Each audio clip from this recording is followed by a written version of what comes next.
So guys உங்களில் எத்தனை பேருக்கு அமெரிக்கான்னு சொன்னோடனே ஹாலிவுட் ஞாபகம் வருது? உங்களுக்கு மட்டும் இல்லை கைஸ், எனக்கு அமெரிக்கான்னு சொன்னோடனே ஹாலிவுட் ஞாபகம் தான் வரும். ஏன் உங்களில் பல பேருக்கு ஹாலிவுட் ஞாபகம் தான் வரும்? ஏன்னா நம்ம அமெரிக்காவை மேக்ஸிமம் ஹாலிவுட் படத்தில் தான் கைஸ் பார்த்துருப்போம். அமெரிக்கான்னு சொன்னோன்னே என்ன நமக்கு ஞாபகம் வரும்? பெரிய பெரிய பில்டிங்ஸ், நல்ல சூப்பர் கார்ஸ், அமெரிக்கா சுற்றி பார்க்குறது ரொம்ப நீட்டாக க்ளீனாக இருக்கும், சூப்பராக இருக்கும். அது மட்டும் இல்லாமல் அங்கே இருக்கிற பீப்புள்ஸ் எல்லாம் ரொம்ப ஜாலியான டைப்பு. அது மட்டும் இல்லாமல் அங்கே நிறைய பணக்காரங்களாக இருக்காங்க. அங்கே நம்ம போனாலும் சீக்கிரமாக பணக்காரங்களாகிடுவோம் அப்படின்ற ஒரு தாட் எல்லாருக்குமே இருக்கும். ஏன்னா அங்களுடைய பண மதிப்பு பார்த்திங்கன்னா நம்ம இந்தியாவை கம்பேர் பண்ணுறப்ப அங்கே கொஞ்சம் அதிகம் தான்.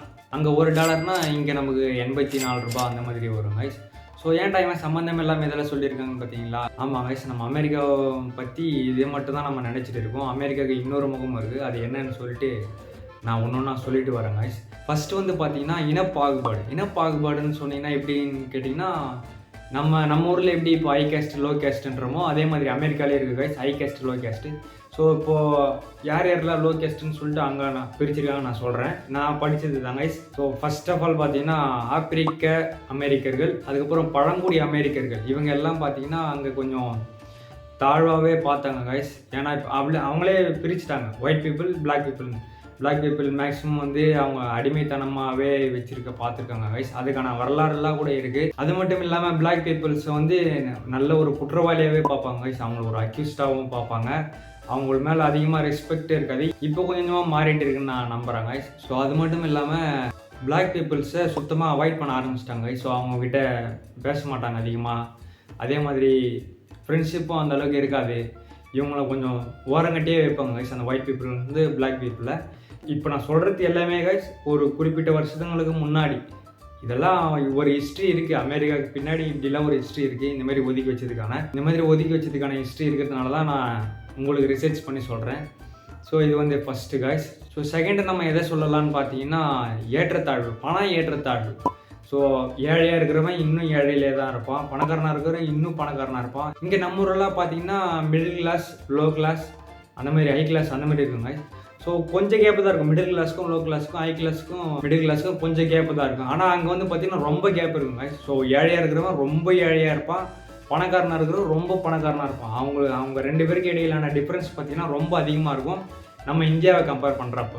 அதே மாதிரி இன்னும் நாங்கள் என்னென்னு பார்த்தீங்கன்னா பணக்காரங்களுக்கு வந்து ஈஸியாக அங்கே எல்லாமே கிடச்சிருங்க. எல்லா ஃபெசிலிட்டியுமே ஈஸியாக கிடச்சிரும். மருத்துவம், கல்வி எல்லாமே பார்த்தீங்கன்னா ஈஸியாக கிடச்சிரும். அதே மாதிரி இங்கே புவர் பீப்புளுக்கு ரொம்ப கம்மி கைஸ். இங்கே இல்லை, அமெரிக்காவில் ரொம்ப கம்மி கைஸ். அங்கே வேலைவாய்ப்பாக இருக்கட்டும், கல்வியாக இருக்கட்டும் அவ்வளோ சீக்கிரம் கிடைக்காது.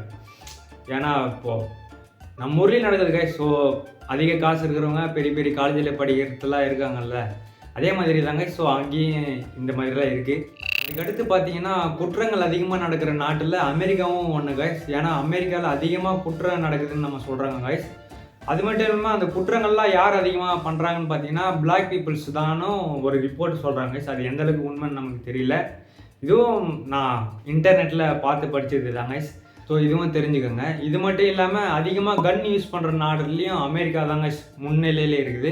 இங்கெல்லாம் நம்ம எப்படி சகஜமாக ஃபோன் வச்சுருக்கோமோ எல்லோரும் அங்கேயும் அதே மாதிரி தாங்க. வீட்டுக்கு ஒருத்தராச்சும் ஒரு கன்று வச்சுருப்பாங்க அவங்க சேஃப்டி கோசம்.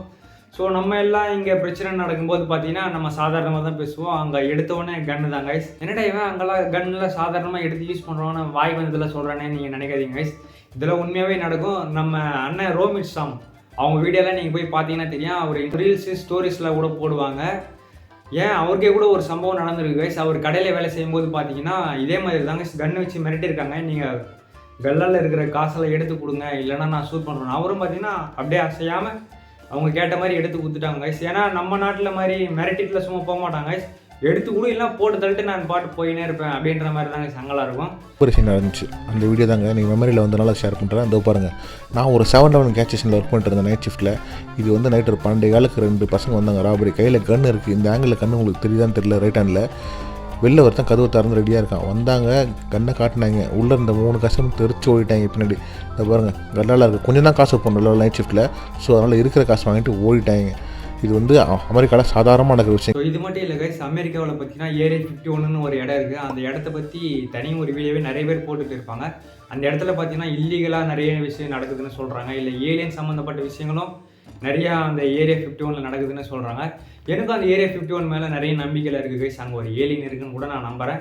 ஏலியன் இருக்குன்னா உயிரோடு இருக்கிற ஏலியன் இல்லை கைஸ். நம்ம பார்த்துருப்போம்ல, ஹிஸ்ட்ரி டிவிலெல்லாம் பார்த்துருப்போம்ல, அதில் போட்டிருப்பாங்களே ஏன்ஷியன்ஸ் ஆஃப் ஏலியன்ஸ், அந்த ஷோலெல்லாம் கூட நிறைய காட்டுவாங்க ஏரியா 51 பற்றி. அங்கே உண்மையிலே பறக்கும் தட்டு, ஏலியனோட உடல் அதெல்லாம் இருக்குன்னு சொல்லிட்டு கூட சொல்கிறாங்க. அது எந்த அளவுக்கு உண்மைன்னு தெரியல. எனக்கு அந்த விஷயத்துலலாம் கொஞ்சம் ஆர்வம் இருக்குது கைஸ். அதனால் நான் ஏரியா 51 இருக்குன்னு நான் நம்புகிறேன். ஏரியா 51 ஏலியன்ஸ் இருக்குன்னு நான் நம்புகிறேன் கைஸ். ஸோ உங்களில் எத்தனை பேர் நீங்கள் நம்புறீங்கன்னு சொல்லுங்கள். உங்களுக்கு இந்த மாதிரி அமெரிக்காவை பற்றி நிறைய விஷயங்கள் தெரிஞ்சுக்கணும்னு நினச்சிங்கன்னா அண்ணன் ரோமிட் சாம் அவங்க சேனலை நீங்கள் போய் ஃபாலோ பண்ணுங்கள். அவர் ஸ்டோரிஸில் நிறைய போடுவாங்க. அவங்க கண்டென்ட்டும் பார்த்தீங்கன்னா ராவன் ரியலாக தான் இருக்கும். ஏன்னா அவங்களுடைய வீடியோஸ் எல்லாம் நிறைய பார்ப்பேன். அதனால தான் நான் உங்களுக்கும் சொல்கிறேன். ஸோ அமெரிக்காவை பற்றி ரொம்ப ஷார்ட்டாக தான் நான் சொல்லியிருப்பேன். ஏன்னா அந்தளவுக்கு தான் நான் ரிசர்ச் பண்ணேன். எனக்கும் அந்தளவுக்கு தான் தெரியும். ஃபுல் டீட்டெயிலாக உங்களுக்கு வேணும்னா நீங்கள் கமெண்ட் பண்ணுங்கள். ஒரு அரை மணி நேரத்துக்கு மேலே நம்ம நோட்ஸ் எடுத்து ப்ரிப்பேர் பண்ணி பேசலாம். ஸோ அவ்வளோதான் கைஸ், முடிஞ்சுச்சு.